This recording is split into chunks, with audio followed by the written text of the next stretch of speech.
वो दोनों एक दूसरे से मोहब्बत करते थे, लेकिन परिवार वालों को उनकी मोहब्बत से ऐतराज था। लेकिन ये दोनों एक दूसरे के बिना रहना नहीं चाहते थे। शादी होने के बाद भी दोनों का मिलना जुलना जारी था। ना तो प्रेमी और ना ही प्रेमिका एक दूसरे के बगैर रहना चाहते थे। लेकिन इस प्रेम कहानी का जो अंत हुआ वो काफी खौफनाक रहा।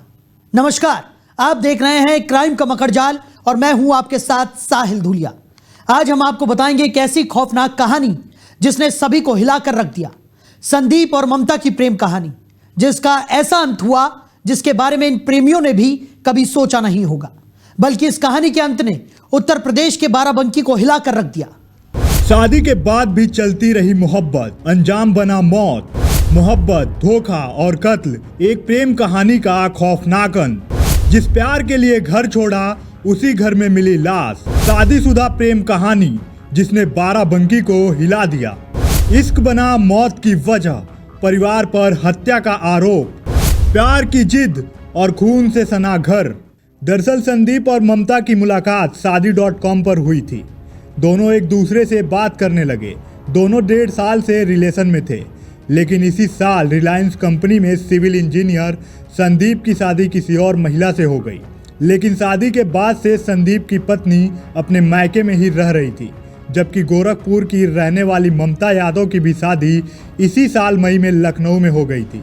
बावजूद इसके दोनों के बीच प्रेम प्रसंग चल रहा था। शादी होने के बावजूद ये दोनों 1.5 साल से रिलेशन में थे। लेकिन इसी बीच ममता का अपने ससुराल वालों से किसी बात को लेकर विवाद हो गया और उसने संदीप को फ़ोन घुमा दिया।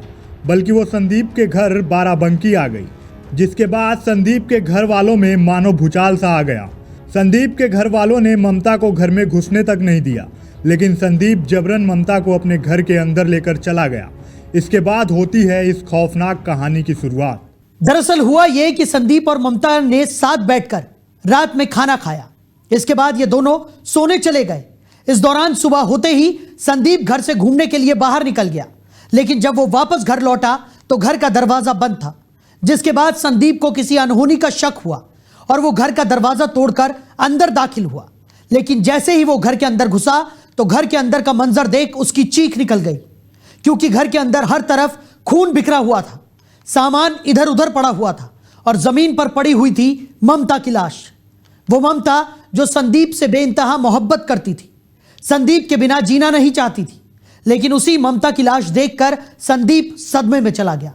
वहीं संदीप ने आरोप लगाया कि उसकी मां संतोष कुमारी, पिता कमलेश यादव और 4 बहनें सुधा, निधि, कंचन और मीरा ने मिलकर ही ममता की बेरहमी से हत्या की है। हत्या के बाद वो लोग फरार हो गए। सुनिए संदीप ने क्या कुछ इस हत्याकांड पर बताया। अपनी वाइफ अपनी जो जिनसे शादी हुई, मैं उनको कॉल लगाया। हमने बोला कि ये कोमल ऐसा है, जो है ये जानती थी, ये पहले से वो भी जानती थी कि मतलब 1-2 बार हम बात भी करवाए कि फ्रेंड है हमारी। तो हम बोले कि यार ऐसी सिचुएशन है, वो हमको नहीं छोड़ेगी और आप हमको छोड़ दीजिए और वो घर द्वार अपना सब छोड़ देगी। इतना हम मतलब भाई बहुत लगाव था उसको हमसे, पूरा देख रेख, मतलब एक हस्बैंड यहीं की हैं, क्या बोलते हैं, धौकलपुर। बच्चे कितने आपके? कोई बच्चे नहीं है, मेरी गौना ही नहीं हुआ है। अच्छा, तो ये जब आप कब आई इस घर में, कब आई? ये रात में आई हैं 12 बजे। कल ये इनको हम भेजे कि प्लीज जो है इनके हस्बैंड से हो सकता है सुलह हो जाए। इनके हस्बैंड इनसे बात किए, जो नंबर हम दिए इसी नंबर से बात भी किए। वो भी करते रहे बात कि जो है हो सकता है उनके घर वाले भाई घर से निकली हो, उनके माँ बाप गुस्सा हैं इसलिए नहीं रख रहे हैं। यहाँ पे आपको कैसे पता चला कि घटना ये हो गई है? मैं गया यहाँ पे, जैसे फ्रेश होके आया और ये जब ये रात में आई है 12 से 12:30 1 बजे, तो ये लोग झड़प करने लगे। कौन? मेरे घर वाले पूरे सब एक तरफ। लेकिन मेरे सामने मेरी माँ, मेरे बाप और मेरी 2-4 सिस्टर। यहाँ तक मेरे बाप ने ऐसे बोला उसको, जब यहाँ पे आके खड़ी हुई, जस्ट यहाँ पे खड़ी हुई, बोला ऐसे चल बाहर। हमने कहा आप बाहर जाओ, आप नहीं कर सकते हो कुछ, आप जो है। अच्छा, किस पे शक है जो ये घटना? शक नहीं है सर, पूरा क्लियर है। 4 लोगों ने मारा है। कौन? मेरी माँ, मेरे बाप, मेरे 4 बहनों ने मिलकर। नाम बताइए। कमलेश यादव, संतोष कुमारी, सुधा यादव, निधि यादव और मीरा यादव, कंचन यादव। वो लोग अभी हैं कि फरार हैं? वो तुरंत फरार। जब आए हैं ये तो जो जहाँ पे लाश है ना, उसके आगे तो ताला पड़ा हुआ है। ताला हम आके तोड़े हैं, जब देखे हमें लगा, जब कहीं नहीं मिली, हम ताला बंद है, हम उठा के ताला यहाँ से ये खींच के लेके गए हैं, तो ताला तोड़ दिए हैं। जब ताला तोड़े देखे वो इतना खून लथपथ, हम पगला गए। हम तुरंत जो है दादी को आवाज़ दिए, एक बार दो बार सूचना किस पुलिस को हमने दिया। हमने 112 पे तुरंत डायल किया। अब कितने बजे देखी? सुबह 6 बजे। वहीं पुलिस का कहना है कि ममता को मारने से पहले उसके साथ हाथापाई हुई। घर के किचन में उसके साथ पहले मारपीट हुई। ममता की गर्दन पर पीछे से हमला किया गया और उसकी गर्दन को धड़ से अलग करने की कोशिश की गई। उसके बाद फिर सिर पर हमला किया, जिससे उसकी मौके पर ही मौत हो गई। सुनिए एसपी साहब ने क्या कुछ बताया इस मामले को लेकर। ये सभी लोगों को अवगत कराना है कि आज सुबह 8 बजे के करीब थाना मसौली क्षेत्र में संदीप नाम के व्यक्ति ने 112 पर सूचना दी थी कि एक महिला की हत्या कर दी गई थी। और तत्काल सूचना देते ही पुलिस यहाँ मौके पर पहुँची और यहाँ देखा महिला का शव यहाँ पर पड़ा हुआ था। उसमें पीछे वाले हिस्से पर कोई 7 औरतें थी। तत्काल पुलिस ने पॉलिसी शव कब्जे में लिया और उसको पोस्टमार्टम के लिए भेजा है। और जो जिस व्यक्ति ने सूचना दी थी उसने बताया है कि ये जो महिला थी वो उसकी परिचित पहले से वो दोस्त थे और कल रात में संभवतः ये यहाँ पे इसके यहाँ साथ में इसके साथ रहने आ गई थी और आपसी को इनका परिवार से मतभेद हुआ।